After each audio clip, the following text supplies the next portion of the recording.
Welcome to Revelation Unraveled. I'm your host, William Tapley, also known as the third eagle of the apocalypse and the co-prophet of these end times. On this program, I want to talk about the bishops and the cardinals reacting to Pope Francis' apostolic exhortation, Amoris Laetitia, because we are getting contradictory statements, contradictory policy, and I think we should go over these because his exhortation is causing a great division in the church, as is necessary, because, as I have stated before on this program, the stone must be cut out from the mountain, as prophesied by Daniel. The stone is the remnant of the Catholic Church that will eventually take over the entire planet and defeat the one world government. And the mountain which it is cut out from is the Roman Catholic Church. So let's first go over what the Pope did a few days ago, and here's the headline and the picture of the Pope holding Eucharistic adoration. And it's very interesting because I believe the Pope is not showing here the Eucharistic body of our Lord, that is his body, blood, soul, and divinity, but rather a piece of bread. And that is what he is asking Catholics to worship under his administration. And here is what he wrote, and it sounds pretty good. I think he is maybe throwing a dog bone to the traditionalists on this happy occasion which is offered to us. And this is the Pope speaking, Pope Francis.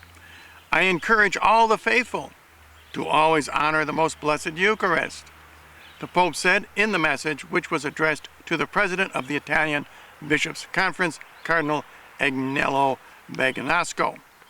Citing the Second Vatican Council document, Sacrosanctum Concilium, the Pope referred to the Eucharist as a sacrament of love, a sign of unity, a bond of charity, and he called the faithful to be nourished by it in order to be fraternally united among themselves and cooperate in the building of the church and the good of the world.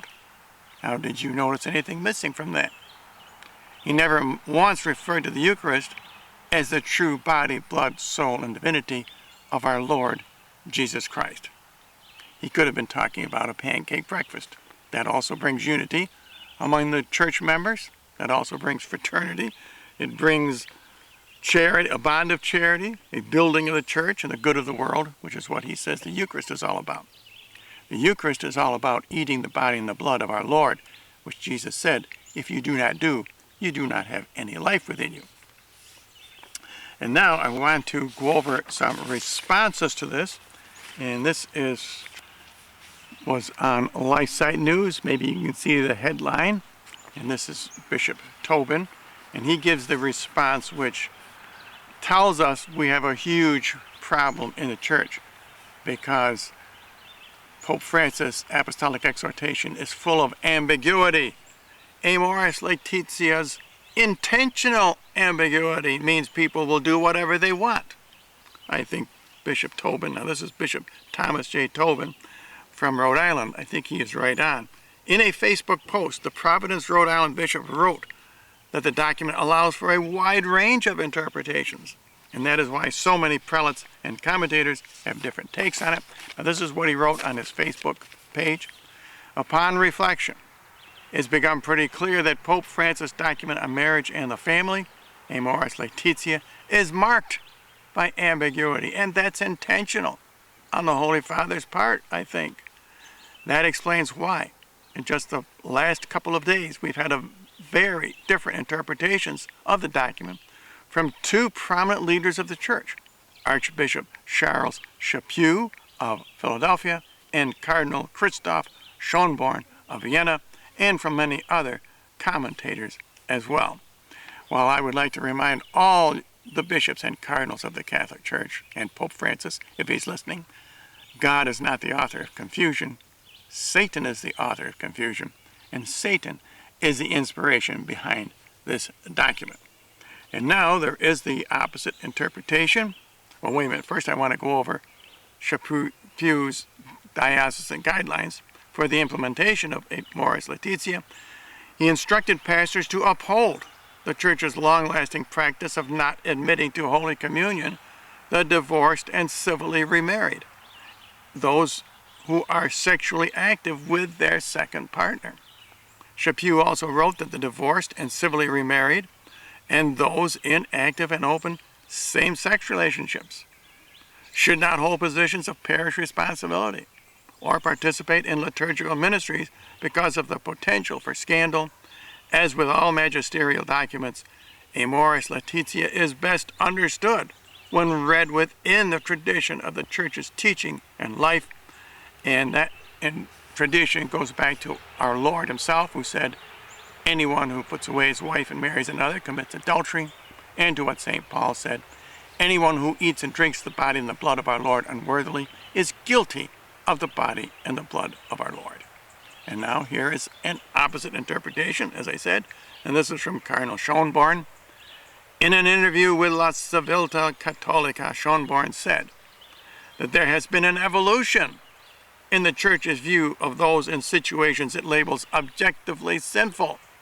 Sin is now evolving, according to Cardinal Schönborn. Amoris Laetitia allows Holy Communion for the divorced and civilly remarried in some instances, he said. Cardinal Schönborn is right. Amoris Laetitia does allow this perversion of the gospel, and all you have to do is read footnote 351. It is possible that in some cases one who is in an objective situation of sin can receive the help of the sacraments. That is a lie, Cardinal Schönborn. The Holy Eucharist is not a sacramental, it is a sacrament, and it is reserved for those who are not living in mortal sin. Said Schönborn, based on the discernment of individual cases, both in the internal form and in the external form. So now what's important to decide is which of these interpretations, Cardinal Schönborn or Archbishop Chaput, who is correct? And there's no doubt. Pope Francis has stated publicly that Cardinal Schönborn's interpretation is the definitive interpretation. That is his interpretation. And I have told you the consequence of this. When the Church teaches that someone in mortal sin can receive Holy Communion, that invalidates the Eucharist of all priests in the Catholic Church. The only way you can make it valid is if you do what Archbishop Chaput did, and that is repudiate Amoris Laetitia. If you say that divorced and remarried Catholics still cannot receive communion, then the consecrations of your priests will be valid.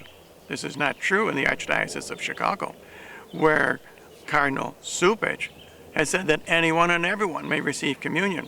I am warning all of you Catholics in Chicago, your Eucharists are not valid. Your priests cannot consecrate the body and blood of our Lord unless they repudiate what Cardinal Schönborn and Pope Francis is doing.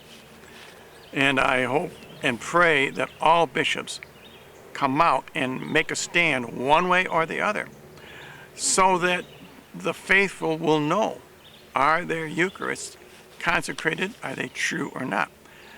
Pope Francis wants you to worship a piece of bread.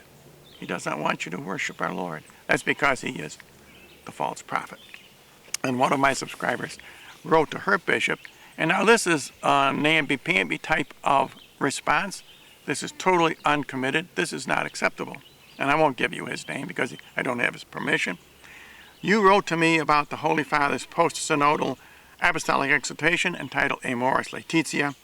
This document is the Pope's summation of the work of the Synod of the Family. In short, you are encouraging me not to accept the Holy Father's letter on the basis that it does not represent the teaching of the Catholic Church relative to the Eucharist and marriage. Well, it doesn't. In truth, I searched Amoris Laetitia very carefully and could not find anything contrary to canon law or the Catechism of the Catholic Church. Of course, one would not expect to find such contradictions in a papal document. Well, I agree. You should not expect to find such contradictions in a papal document. But I would ask that bishop to read footnote 351, which says there are instances that divorced and civilly remarried Catholics can receive Holy Communion. That is a violation of 2,000 years of church law. If this were in effect when Henry VIII was king and excommunicated by the Pope, He could still be unexcommunicated. The Pope could not excommunicate Henry VIII. Henry VIII could have as many wives as he wanted. He could have the six wives, and he would not be excommunicated. Consequently, Pope Francis is obviously making a major radical change to the Church, and what he is doing is he fulfilling the prophecy of Daniel, and that is that the false prophet would take the daily sacrifice away from the prince. Read Daniel chapter 10, verse number 3, where Daniel exclaims, as if he were the false prophet, I ate no desirable bread, and neither flesh nor wine entered into my mouth, nor was I anointed with oil. That's the false prophet. Until the days of 3 weeks were accomplished. The 3 weeks symbolizes 3 years of great tribulation. The world may not understand what the great tribulation is, but this is the great tribulation. The taking away of the consecrations of Catholic priests. Your priest, your parish, and your diocese must go against what the Pope is doing and what Cardinal Schönborn is doing. They must follow the lead of Archbishop Chaput, not the lead of Cardinal Superch, if you want to receive the body and the blood of our Lord in Holy Communion.